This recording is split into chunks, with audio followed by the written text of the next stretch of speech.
আল্লাহ পাক সূরাতুজ জারিয়াতের 55 নম্বর আয়াতে আল্লাহ পাক বলেন ওয়াযাক্কির ফাইন্না যিকরা তানফাউল মুমিনিন। তো আল্লাহ পাক তার প্রিয় হাবিব রাহমাতুল লিল আলামিন সরওয়ারে কায়নাত মুহাম্মদ আরবি সাল্লাল্লাহু আলাইহি ওয়াসাল্লাম বলেন না একবার সাল্লাল্লাহু আলাইহি সাল্লাম। তো হাদিসের মধ্যে আছে নবীজির নাম শোনার সঙ্গে সঙ্গে যে ব্যক্তি একবার দুরূদ শরীফ পড়বে আল্লাহ পাক ওই ব্যক্তির আমলনামায় 10টি রহমত নাযিল করে দিবেন। তো হাদিসের মধ্যে আছে মান সাল্লা আলাইয়া ওয়াহিদাতান সাল্লাল্লাহু আলাইহি আশারা।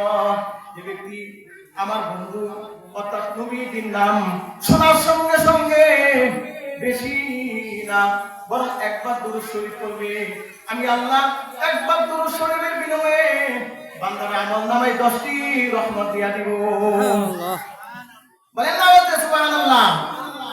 আল্লাহ পাক তার প্রিয় হাবিব রাহমাতুল লিল আলামিন প্রিয় হাবিবকে বলতেছেন হাবিব ওয়াযাক্কির আপনি আলোচনা করেন, ওয়াযাক্কির আপনি আলোচনা করেন ফাইন্না যিকরা তানফাউল মুমিনিন। কেন কি আপনি আলোচনা করতে থাকেন এই আপনার আলোচনা যারা ইমানদার যারা মুমিন মুত্তাকি আছে তাদের উপকারে আসবে।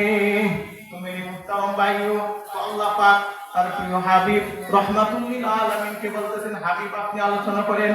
তো আল্লাহর নবীজি বললেন ও মাওলায়ে কারীম আমি কোথায় থেকে আলোচনা করব নিজে থেকে তো কোনো কিছু বানায় বলি না ও মাওলা তুমি সব কিছু জানো।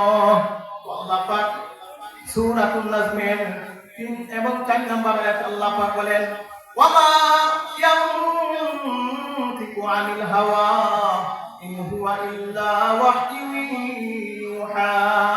তো আল্লাহর নবীজি বলেন মাওলা নিজের থেকে কোনো কিছু বানায় বলি না তুমি আমার সিনার মধ্যে যাহা কিছু জ্বালিয়ে দাও তোমার পক্ষ থেকে যাহা কিছু আমার সিনার মধ্যে পাঠাও আমি মাওলা তাহাই বলি নিজের থেকে কোনো কিছু বানায় বলি না।